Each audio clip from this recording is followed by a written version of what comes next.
Today's episode is brought to you in part by the generous donation of DualDier. He's a rad little baby-faced boy, and I fucking love him. You can catch him streaming or sometimes sportscasting Rocket League twice a week at twitch.tv/DualDier_, or sometimes you can even catch him on the late night Saturday streams.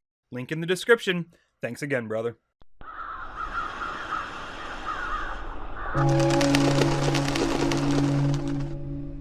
You've rained on my glorious parade. For this, I'm sending everything I've got at you, but I won't let you have the satisfaction of catching me. I'm escaping to the one place that hasn't been ruined by capitalism. Space! Hold on. I gotta take this. If you've got Necro. Uh-huh. Are you sure? Oh, okay, but how much?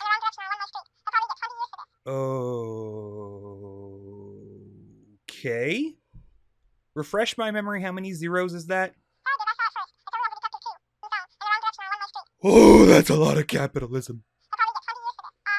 Oh, fuck, that's a lot. Hold on, just fucking hold on a second. Look, I need a minute. I'll call you back. Yes, I know. I'll call you back. Just give me a moment to think. Yes, I'll call you back.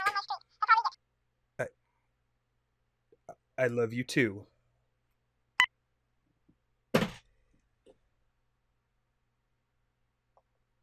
Oh, that's a lot of capitalism.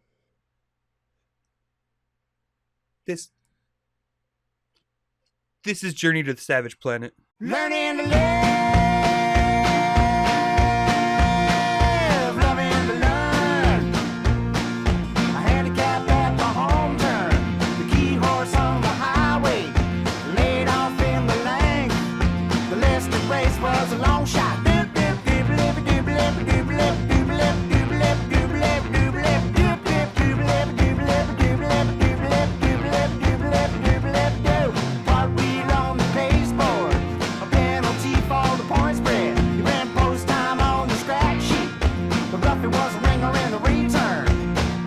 Learning to live,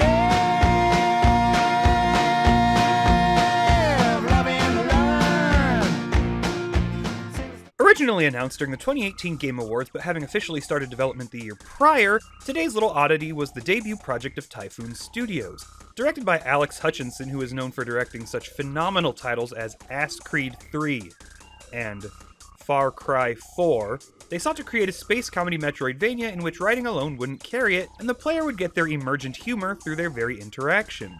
It dropped in January of 2020, but the PC release was exclusive to Epic, and I've already had to deal with Rancid Bitch Face once, and I will sadly have to do it again, but it just didn't interest me enough for that once again to be any sooner. Lo and behold, it eventually came to Steam, and then I played it. And now here we are. And you know what? It's actually pretty okay. You are nameless corporate slave serial number who gives a fuck, and you've been contracted by the fourth best space exploration outfit to seek out new life and new civilizations, to boldly go where no man has gone before because Earth is kind of fucked. We need a new place to live because the Cat 7 poop tornadoes and global superwarming are just harshing everybody's vibes too much. So, your ship crash lands and now it's your job to catalog the local flora, fauna, fix your ship, and fly the fuck out. But spooky mysteries abound and things change, and then you have new things, and the game ends, and then there's DLC.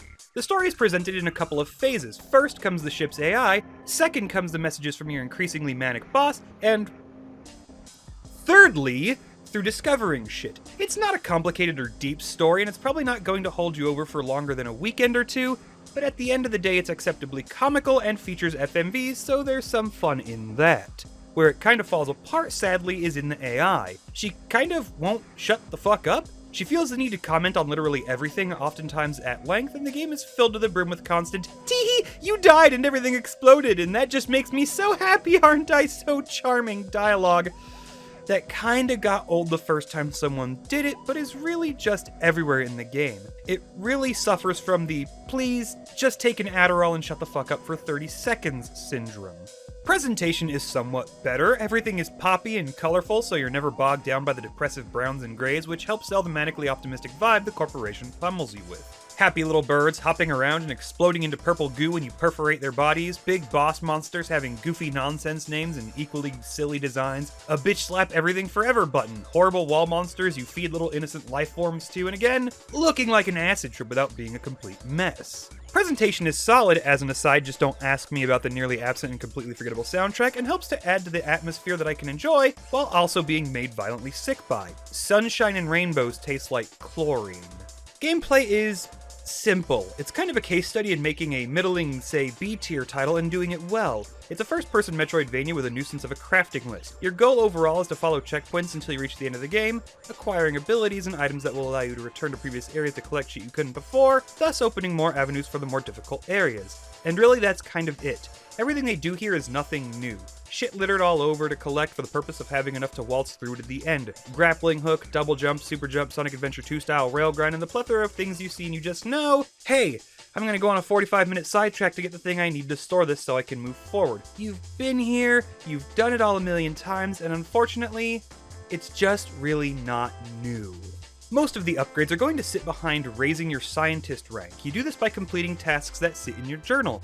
And you're never really told about this, and you need to raise your rank in order to get fuel to complete the game, and I never knew about this until after I completed the final boss and didn't have enough jump power to reach a fuel cell to get off the planet, had to look up how to get it, learn that I had to raise my science rank, learn where the game tells you what to do, and realizing for a game that runs about 5 to 6 hours never once shutting the fuck up, they never bothered to tell me about my science experiments list, what it was for, or how to access it. Kind of missed the most important aspect of a game.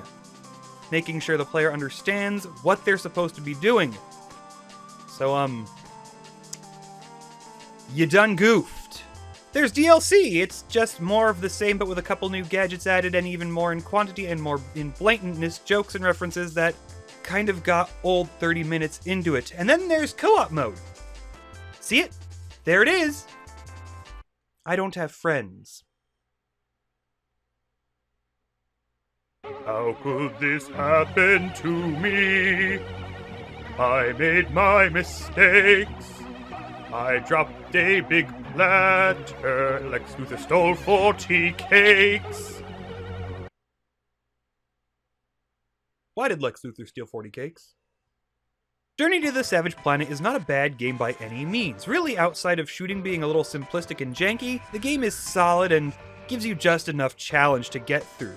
You're not getting anything you haven't had to deal with even within the genre a million times, but maybe throwing these specific elements together will work for you. Exploration is smooth and enjoyable, design is fancifully neurotic in a way that just draws all your attention to the new things to go see and do. The writing, while annoying for a large chunk, is still funny and carries itself through to the end at least. Not an outstanding specimen of the genre, but a solid B-tier title that would get you through a weekend or two at a budget price. It would have been really easy for them to drop the ball and it become a garbage shooter, or worse, a garbage lamp-shaded walking simulator. But they stuck it out and made what I would guess is exactly what they set out to make. Sure, it's got some issues, but overall they're really minor and don't detract from the game, just kinda make it so you don't want to binge through it in one sitting.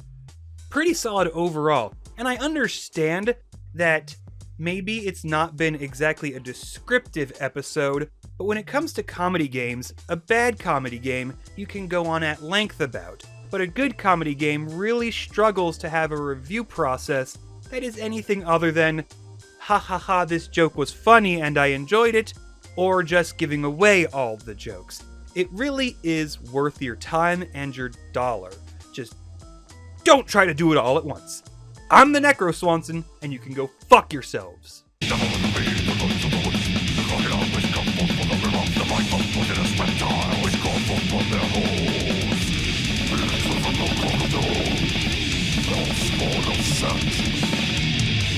Move not by means of thy tail, walk no more fleeting ricks. Open not thy mouth.